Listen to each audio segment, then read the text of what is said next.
Les montagnes blanches. Premier tome de la trilogie des tripodes de John Christopher. Traduit de l'anglais par Michel Postlaniec.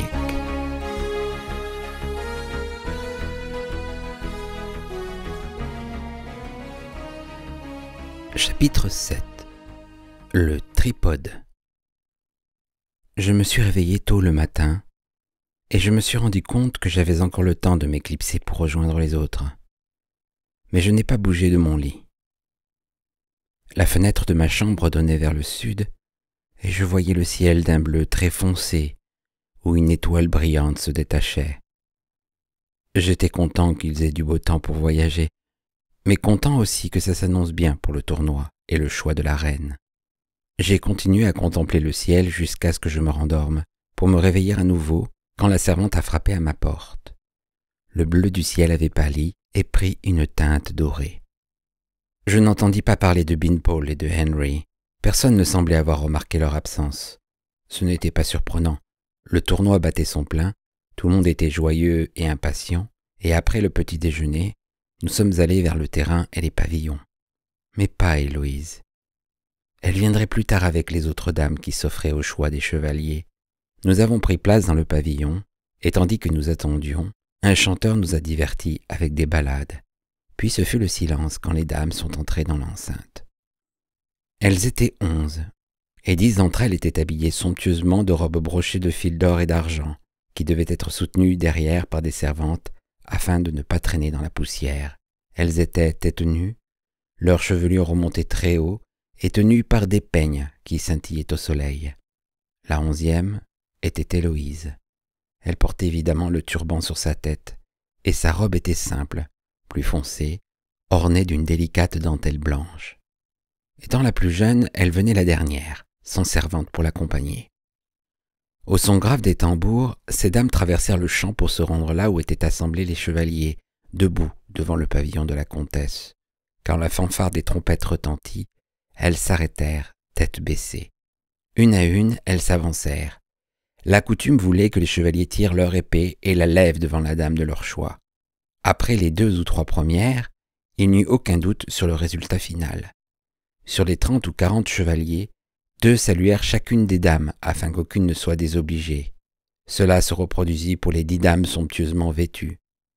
Puis Héloïse, dans ses simples atours, s'est avancée, et les épées se sont toutes levées comme une forêt d'argent au soleil. Les chevaliers d'abord, les spectateurs ensuite l'ont alors acclamée. J'avais à la fois envie de pleurer et de rire. Elle a fait quelques pas, suivie des autres dames, et elle s'est arrêtée, grave et belle dans sa dignité, tandis que son père, le comte, posait délicatement la couronne sur son turban. Ses sujets sont alors venus lui baiser la main, et j'étais parmi eux.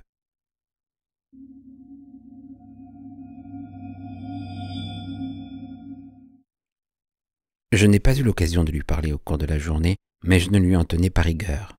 Elle avait des obligations, présider, remettre les prix aux gagnants, et moi, j'étais assez pris par le tournoi lui-même, occupé à encourager ceux que je connaissais, distrait par toute cette atmosphère de fête et de gaieté. Il n'y eut qu'un moment désagréable. Alors que débutait la deuxième partie de la journée, on entendit un bruit étrange au loin, qui s'amplifia. C'était une constante répétition sur 5 notes, un son métallique, et bien que je ne connusse pas cet appel particulier, j'ai su que ce ne pouvait être qu'un tripode. J'ai regardé dans la direction d'où ça venait, mais le château m'empêchait de voir, et je n'ai rien discerné. J'ai observé aussi les gens alentours, et constaté que personne ne s'y intéressait outre mesure. La joute qui se déroulait dans l'enceinte, avec 4 chevaliers de chaque côté, retenait toute l'attention, même lorsque l'hémisphère se balança à la limite du château et que le tripode se planta au-dessus du champ, ses pieds dans la rivière, il n'y eut aucun signe chez eux de la frayeur et du malaise qui me parcouraient l'échine. Il était manifeste que ce n'était pas un événement rare, qu'un tripode assistait toujours au tournoi et qu'il ne trouvait là aucune raison de s'inquiéter. Ils étaient bien sûr plus habitués à avoir des tripodes que nous à Werton, où nous n'en voyions qu'un le jour de la cérémonie.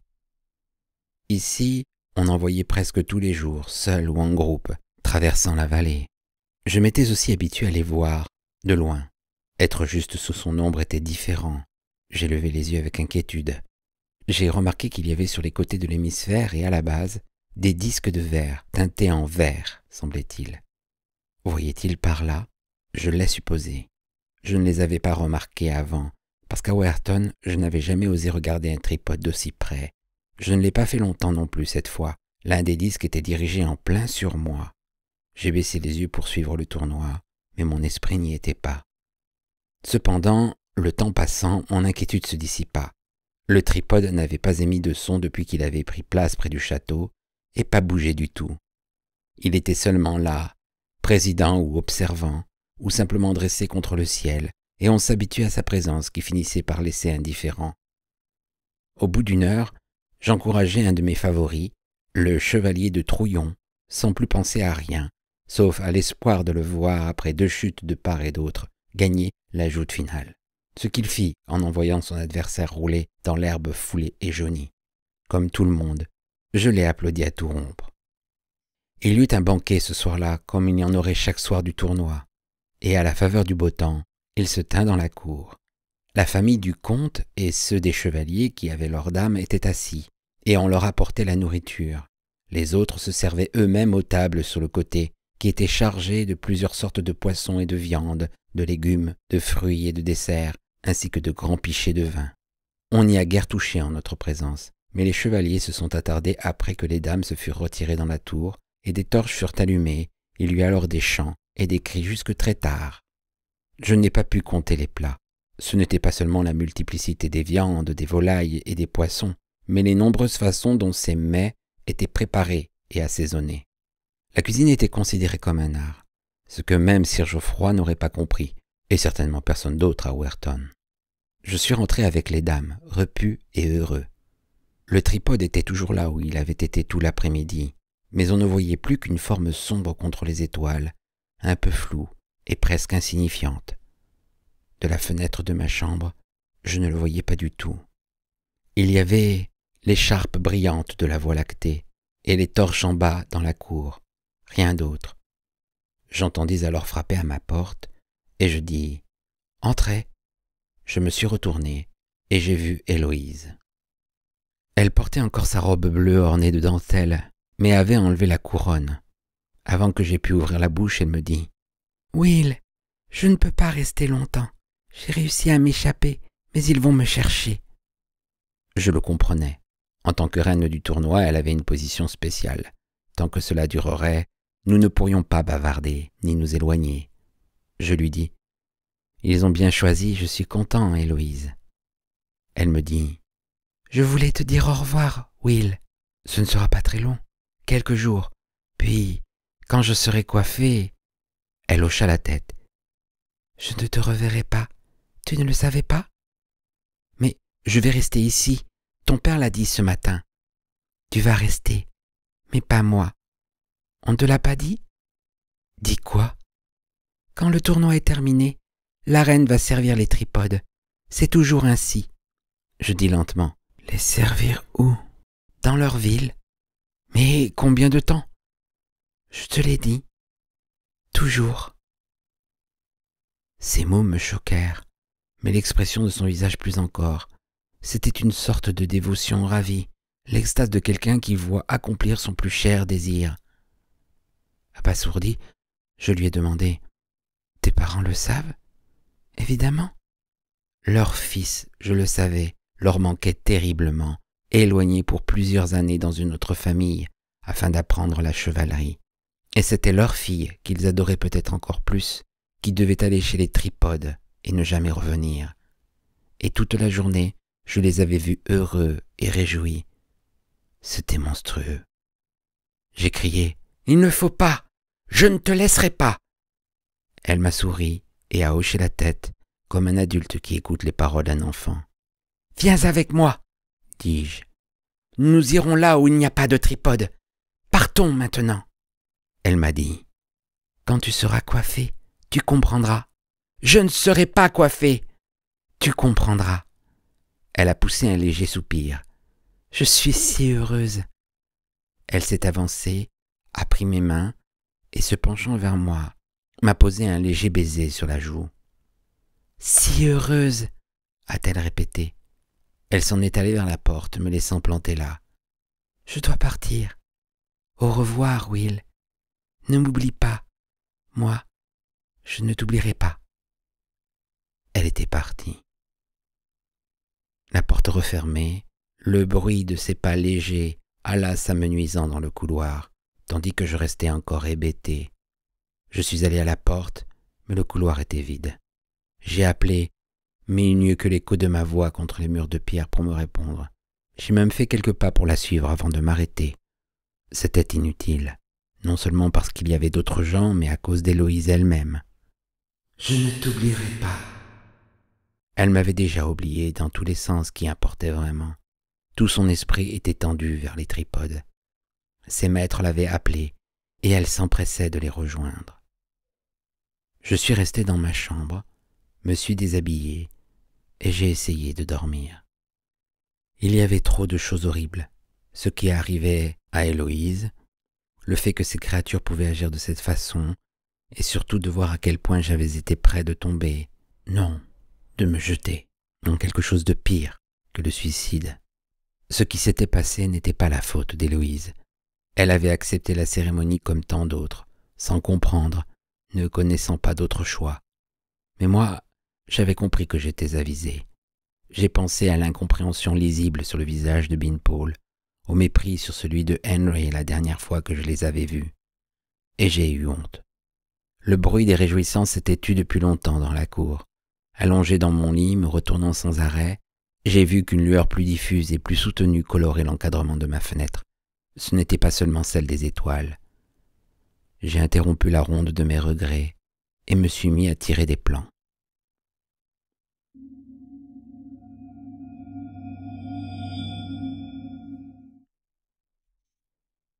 Il faisait noir dans l'escalier quand je suis descendu sans bruit, mais dehors il faisait assez clair pour se guider.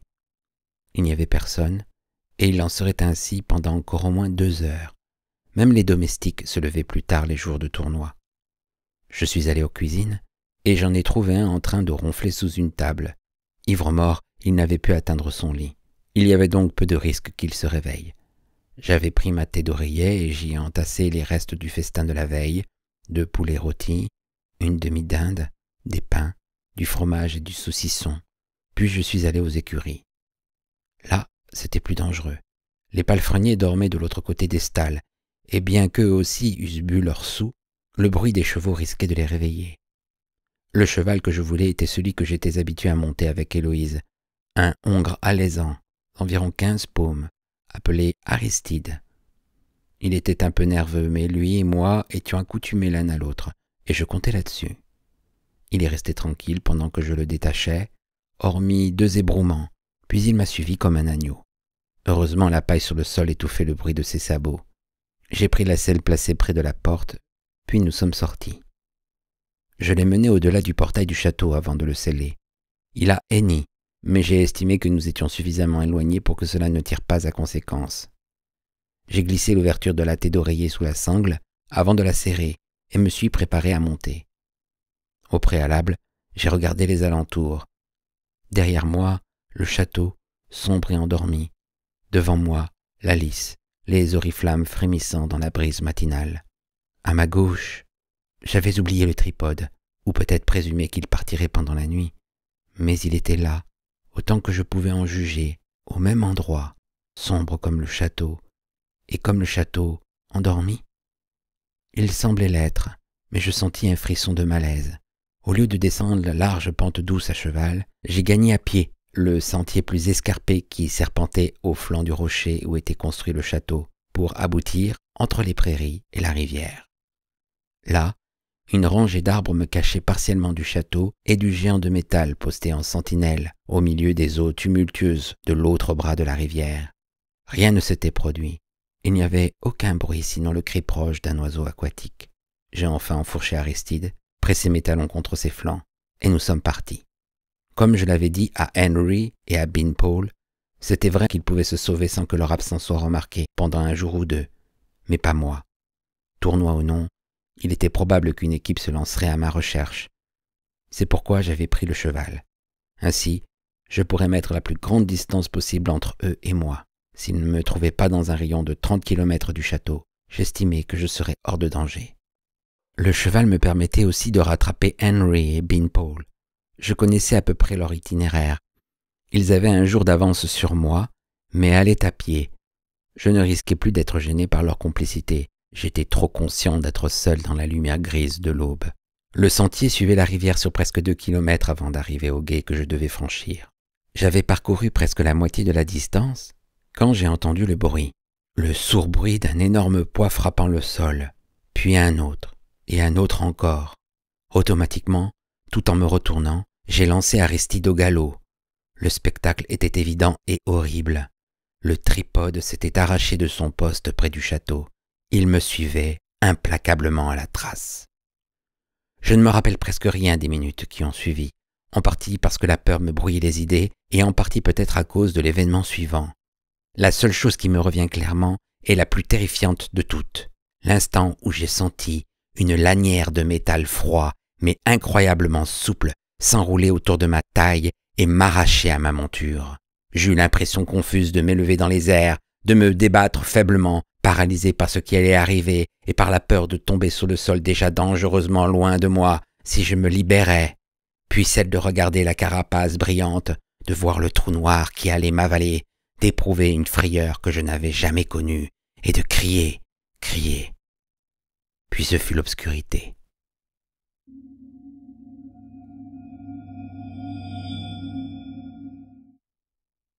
Le soleil chauffait mes paupières et transformait l'obscurité en l'inondant de rose. J'ai ouvert les yeux et j'ai dû aussitôt les protéger de la lumière éblouissante. J'étais allongé sur le dos dans l'herbe et le soleil était largement au-dessus de l'horizon. Il devait être environ 6 heures du matin et il n'était pas 4 heures quand... Le tripode! Un sursaut de peur me fit trembler à ce souvenir. Je n'avais pas envie d'examiner le ciel, mais je savais qu'il le fallait. J'ai vu le vide bleu bordé par le vert ondulant des arbres, rien d'autre. Je me suis relevé et j'ai observé le lointain. Il y avait le château et près de lui, là où il était la veille, là où je l'avais vu en passant le portail avec Aristide, le tripode. Il était immobile, semblant comme le château lui-même, scellé dans le roc. À une 50aine de mètres, Aristide paissait l'herbe humide de rosée, avec le plaisir du cheval qui profite d'une bonne pâture. Je suis allé vers lui en essayant de remettre mes idées en place. Étais-je victime de mon imagination, d'un cauchemar consécutif à une chute de cheval? Mais le souvenir d'avoir été arraché à ma selle et emmené dans les airs me revint et me fit frissonner. Je ne pouvais pas douter de ma mémoire. C'était arrivé. La peur et le désespoir avaient été réels. Alors, le tripode m'avait pris. Se pouvait-il que... J'ai porté la main à ma tête et touché mes cheveux. Je n'ai senti aucune maille de métal sur mon crâne. Je n'avais pas été coiffé. Le soulagement provoqua une brusque envie de vomir qui me força à m'arrêter pour reprendre ma respiration. Je n'étais plus qu'à quelques pas d'Aristide qui leva la tête et m'accueillit en hennissant. D'abord l'urgent. Le château allait se réveiller, ou du moins les domestiques. Il me restait encore une bonne heure avant qu'on remarque mon absence, mais il ne fallait pas perdre de temps. J'étais encore en vue des remparts. J'ai saisi la bride du cheval, chaussé l'étrier et suis monté en selle. Non loin devant, la rivière bouillonnait, indiquant l'emplacement du gué. J'ai pressé mon cheval qui a répondu de bon gré. En traversant, j'ai regardé derrière moi. Rien n'avait changé. Le tripode n'avait pas bougé. Cette fois, le soulagement me gonfla d'énergie. L'eau jaillissait sous les pas d'Aristide. Le vent qui était plus fort apporta un parfum qui m'a tourmenté jusqu'à ce que je le reconnaisse. Un buisson ayant cette odeur poussait sur l'île où Héloïse et moi avions pique-niqué quand nous étions heureux ensemble et qu'elle avait parlé d'avenir. J'ai atteint la rive opposée. Un chemin traversait les champs d'orge, plat et droit sur une longue distance. J'ai lancé Aristide au petit galop.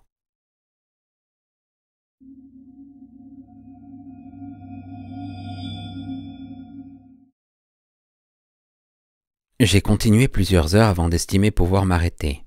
La campagne était déserte au début, mais plus tard, j'ai rencontré des hommes se rendant au champ et y travaillant déjà. Les premiers que j'ai vus m'ont surpris au détour du chemin. après un petit bosquet, et je n'en menais pas large. Mais ils m'ont salué au passage, et j'ai compris qu'ils saluaient la selle et les beaux vêtements que je portais. Pour eux, j'étais un jeune noble qui faisait un tour avant le petit déjeuner. Dans la mesure du possible, j'ai néanmoins évité les rencontres, et j'ai été content de quitter les terres cultivées pour arriver sur des plateaux vallonnés et sauvages, où je ne voyais plus que des moutons. J'avais eu le temps de penser au tripode, à ce fait étonnant d'avoir été pris, puis relâché, intact, non coiffé, mais je n'étais arrivé à aucune conclusion.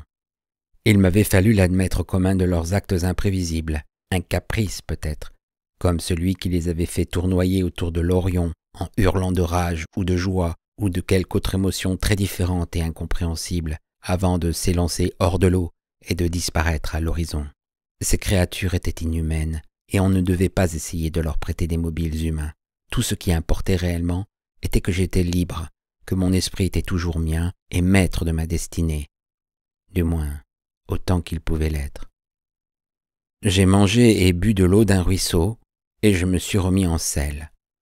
J'ai pensé à ceux que j'avais laissés au château, au comte et à la comtesse, aux chevaliers et écuyers que j'avais appris à connaître, à Héloïse. J'étais à peu près certain qu'ils ne pouvaient pas s'absenter longtemps du tournoi pour me poursuivre. Ils me semblaient très loin de moi, non seulement par la distance, mais aussi par la sensibilité. Je me rappelais leur gentillesse, la bienveillance et l'amabilité de la comtesse, le rire du comte et sa grosse main sur mon épaule. Mais il y avait quelque chose d'un peu irréel dans ces souvenirs. À part Héloïse. Je la voyais distinctement et entendais sa voix, comme je l'avais vue et entendue tant de fois au cours des semaines écoulées. Mais la dernière image était celle qui me revenait avec le plus de précision et me faisait le plus de peine, l'expression de son regard quand elle m'avait annoncé qu'elle allait servir les tripodes et qu'elle avait dit « Je suis si heureuse, si heureuse ». J'ai talonné Aristide qui a protesté en s'ébrouant, mais il a pris le galop sur la pente verdoyante baignée de soleil. Les collines étaient de plus en plus hautes. Un col était indiqué sur la carte, et si je m'étais bien orienté d'après le soleil, je devais le voir bientôt. J'ai marqué un temps d'arrêt sur la crête d'une corniche pour observer le versant opposé. J'ai cru apercevoir un passage, à peu près au bon endroit, dans la ligne de vert et de brun, mais tout tremblait dans une brume de chaleur, rendant le repérage difficile. Cependant, quelque chose de plus proche retint mon attention. À environ 500 mètres, une forme bougeait. Une silhouette, non, deux, gravissaient le terrain accidenté. Je ne pouvais pas encore les reconnaître, mais qui d'autre serait-ce dans cet endroit désert? Je remis Aristide au galop. Ils se sont retournés avant que je sois tout près, alarmés par le bruit des sabots. Mais je les avais reconnus bien avant. Je me suis arrêté près d'eux et j'ai sauté de cheval, encore fier, je le crains, de mes progrès en équitation. Henry m'a regardé, étonné et à court de mots. Beanpole a dit « Tu es donc venu, Will ?»« Bien sûr, » ai-je dit. « Pourquoi? Tu croyais que je ne viendrais pas ?»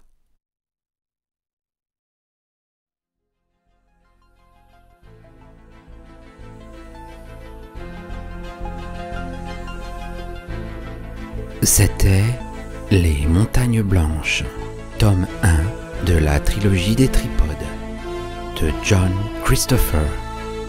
Chapitre 7, le tripode.